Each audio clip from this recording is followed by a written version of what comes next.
বাঙালি কিন্তু ভিটুর জাতি, ভুলে যাবেন না। যদি দেখেন যে একটা লটকাই মারছেন, একটা লটকাই শাস্তি দিচ্ছেন না, কাউর আর বললাম না আমি, তার পুরুষত্ব ভুলে যাবে সে।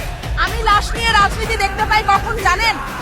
যখন আমি খুব অবাক হই, আমার ডাক্তাররা যারা আসিয়াকে চিকিৎসা করেছে সে আসিয়ার পাশে দাঁড়ায় ছবি পোস্ট করে।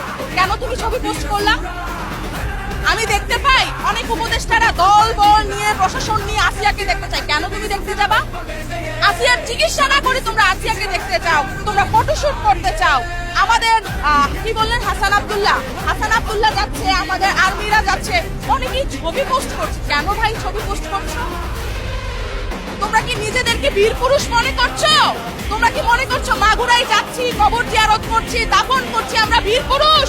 তোমাদের লজ্জা হওয়া উচিত। তোমাদের ফেসবুকে এই মুখটা দেখাতে লজ্জা হওয়া উচিত। তোমাদের মিছিল মিটিং এর সামনের সারিতে দাঁড়াতে লজ্জা হওয়া উচিত যে আমি আসিয়াকে রক্ষা করতে পারি নাই, আসিয়ার দাফনের আগে দর্শককে হত্যা করতে পারি নাই, দর্শককে ফাঁসি দিতে পারি নাই, আমি আইন প্রতিষ্ঠিত করতে পারি নাই, আমি যাব না।